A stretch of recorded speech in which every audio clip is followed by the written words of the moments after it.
Lemonita, doon tayo sa kwarto ko gumawa ng performance task. Sige, sakto may aircon kwarto mo. Performance task ha? Anong subject yan, Jack Tutoy? Research po, Tay. Kailangan lang namin mag-practice. Ang lapit naman nila masyado. Task ba talaga yan?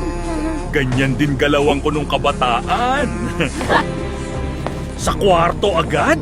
Hindi man lang sa sala. May tinatago tong mga to. Bibilisan mo, isara mo agad.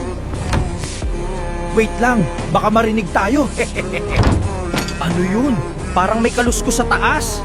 Hindi na to normal at hindi pwede, bata pa sila. Mas lumalakas. May ganun na ba sa research subject? Kailangan ko na tong i-check. Hindi ako mapakali, pilyo pa naman tong si Katutoy ko. Sige, aakyat na ako. Biglang tumahimik. Mas lalong nakakaduda, nakaramdam ata sila. Tahimik kayo, pagod na ba sa task? Oo po, medyo.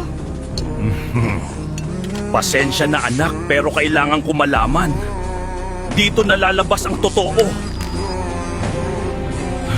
Okay, tuloy na natin. Sigurado ka na tama na mamaya gagawin ha? Nakakapagod eh. Parang okay naman pala sila kanina, nag-overthink lang pala ako. Check ko kaya ang live ng CCTV. Ano ba ginagawa nila? Sandali, parang hindi to normal. Yung kamay ni Kaktutoy ay malikot. Lintay ka, Kaktutoy! Sabi na nga ba eh! Yari ka sa aking bata ka! Kung gusto mo malaman ang ginawa ni Katutoy, sagutin mo ang tanong ko! Anong subject ang ginagawa nila ng performance task? Dali!